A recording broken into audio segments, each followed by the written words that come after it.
इधर देखिए ध्यान सब लोग, दुनिया में बहुत सारे देश हैं और उन देशों में बहुत सारे शहर हैं। तो कुछ शहर विकसित हैं तो कुछ शहर अर्ध विकसित हैं, और कुछ शहर विकासशील हैं तो कुछ शहर पिछड़े भी हैं।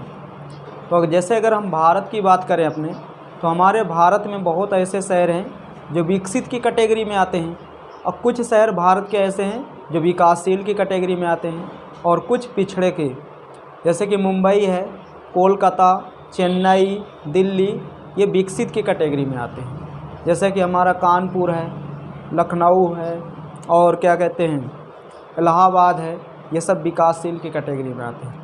जैसे हमारा फतेहपुर, बांदा और भारत के अनेक ऐसे शहर हैं जो पिछड़े शहर में जिनकी गिनती होती है। तो ऐसे ही हर देशों में शहरों की कैटेगरी होती है। अगर हम बात करें अपने पड़ोसी मुल्क नेपाल की, देखिए हमारा पड़ोसी मुल्क नेपाल बहुत सुंदर देश है। उसकी सुंदरता की जितनी बड़ाई की जाए उतनी कम है। बताया जाता है कि नेपाल पूरी तरह हिमालय पर बसा है, और जो देश हिमालय पर पूरी तरह बसा होगा तो निश्चित है कि उसकी सुंदरता भी हिमालय की जैसे ही होगी। और नेपाल का सबसे बड़ा शहर और नेपाल की राजधानी, सांस्कृतिक, आर्थिक और राजनीतिक तीनों राजधानी नेपाल की काठमांडू शहर है। और काठमांडू शहर को ये बताया जाता है कि दुनिया का सबसे सुंदर शहरों में एक है। और ये भी बताया जाता है कि दुनिया के सबसे ऊंचाई वाले शहरों में काठमांडू पहले स्थान पर आता है। बताया जाता है कि लगभग 4600 फीट की ऊंचाई पर काठमांडू बसा है। और जो शहर 4600 फीट की ऊंचाई पर बसा हो तो निश्चित है उसकी सुंदरता बहुत अच्छी होगी। और एक चीज़ मैं आपको और बता दूं, नेपाल का जो काठमांडू शहर है वहाँ पर लगभग 90% लोग हिंदू धर्म का पालन करते हैं। और ये भी बताया जाता है कि नेपाल के काठमांडू में पशुपतिनाथ का मंदिर है। और ये भी कहा जाता है कि अगर आप चारों धाम की यात्रा कर रहे हो और चारों धाम की यात्रा करने के बाद अगर आप पशुपतिनाथ मंदिर नहीं जा रहे हो, वहाँ आप नहीं पूजा अर्चना कर रहे हो, तो कहीं ना कहीं आपकी जो यात्रा है वह सफल नहीं मानी जाएगी।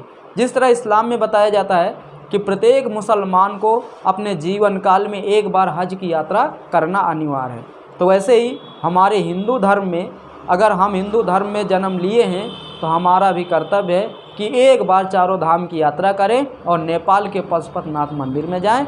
वहाँ पर पूजा अर्चना करेंगे तो हमारा जो भी मनोकामना है वो सब पूरी हो जाएगी, बताइए ये जाता है। और एक चीज़ मैं आपको और बता दूँ, नेपाल के काठमांडू की वर्तमान में जो आबादी बताई जाती है लगभग 10 लाख बताई जाती है। अब देखिए नेपाल की काठमांडू की आबादी 10 लाख बताई जाती है, लेकिन सिटी की बताई जाती है तो 10 लाख की आबादी वाला वो शहर कहीं ना कहीं जनसंख्या के हिसाब से बड़ा शहर माना जाएगा। क्योंकि जिन शहरों की केवल आबादी 10 लाख हो तो वो शहर हकीकत में काफ़ी बड़ा होगा, छोटा नहीं होगा। और एक चीज़ ये भी बताया जाता है कि नेपाल के काठमांडू में जो इंटरनेशनल एयरपोर्ट स्थित है उसके विषय में बताया जाता है वो एयरपोर्ट दुनिया का सबसे खतरनाक एयरपोर्ट है। त्रिभुवन इंटरनेशनल एयरपोर्ट उसे नाम दिया गया है।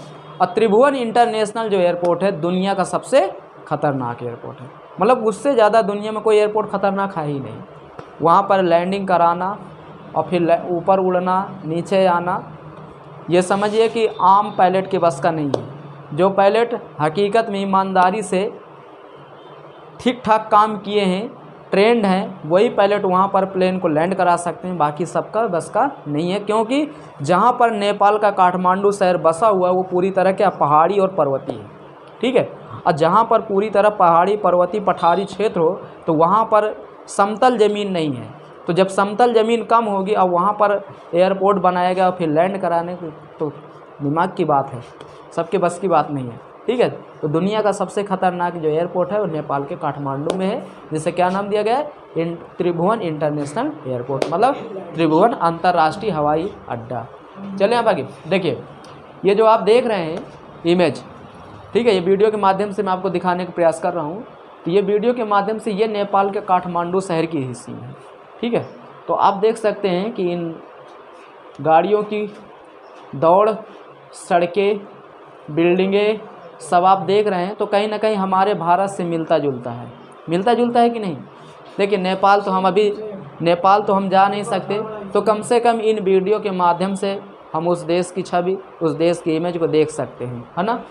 आप देख सकते हैं। और एक चीज़ मैं आपको और बता दूं, जितनी भी गाड़ियां आप देख रहे हैं नेपाल में, देखिए ये स्कूल वैन है, ये सारी की सारी गाड़ियां भारत से ही जाती है नेपाल, क्योंकि नेपाल के पास इतना ना तो पैसा है और ना इतना टेक्नोलॉजी है, दिमाग भी तो नहीं है, ठीक है। तो कुल मिला के सारी चीज़ें भारत ही नेपाल को एक्सपोर्ट करता है और बदले में हम नेपाल से पैसा लेते हैं, फ्री में तो कोई चीज़ देंगे नहीं। लेकिन भारत बहुत बड़ा सहयोगी, देखिए ना, हमारे यहाँ की पुलिस की जो वर्दी है वो क्या है,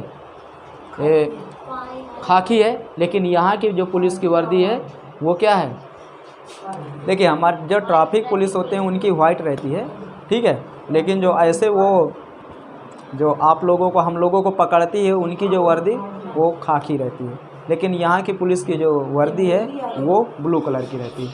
देखिए ये दिखाने का प्रयास ये किया जा रहा है कि नेपाल में भी हमें जो चीज़ हम इंडिया में खाते हैं पीते हैं वो चीज़ हमें नेपाल के काठमांडू में भी मिलेगी, ऐसा नहीं है। देखिए टमाटर, और एक चीज़ टमाटर से याद आ गया, देखिए अभी 2 महीने पहले हमारे देश में टमाटर का संकट पड़ा था और ये बताया जा रहा था कि टमाटर जैसे यूपीएससी का एग्ज़ाम क्लियर कर लिया हो, टमाटर नीचे आ ही नहीं रहा था, उसके भाव बढ़ गए थे। तो नेपाल ने क्या किया था, भारत को टमाटर निर्यात किया था, ठीक है। जब नेपाल ने भारत को टमाटर निर्यात किया तो उससे भारत की थोड़ा टमाटर की जो मंडी थी उसमें भी थोड़ा मंदी आ गई थी, थोड़ा रेट उसका डाउन हुआ था, ठीक है। लेकिन सेम वैसे ही है, कोई ख़ास वो नहीं मुझे तो लग रहा। लेकिन हाँ ये है कि एक देश है, एक देश की राजधानी है, ठीक है, और ज़्यादा जनसंख्या है, जिसके चलते आप लोगों को ऐसा महसूस होगा देखने में, ठीक है। समझ में आ रही बात। देखिए मतलब देखिए इससे पता चलता है कि यहाँ पर काठमांडू में सीवर है, काठमांडू में सीवर है, इससे पता चल रहा है। सीवर बड़े शहरों में, हमारे फतेहपुर में भी सीवर नहीं है, ठीक है, लेकिन काठमांडू में सीवर है। कोई दिक्कत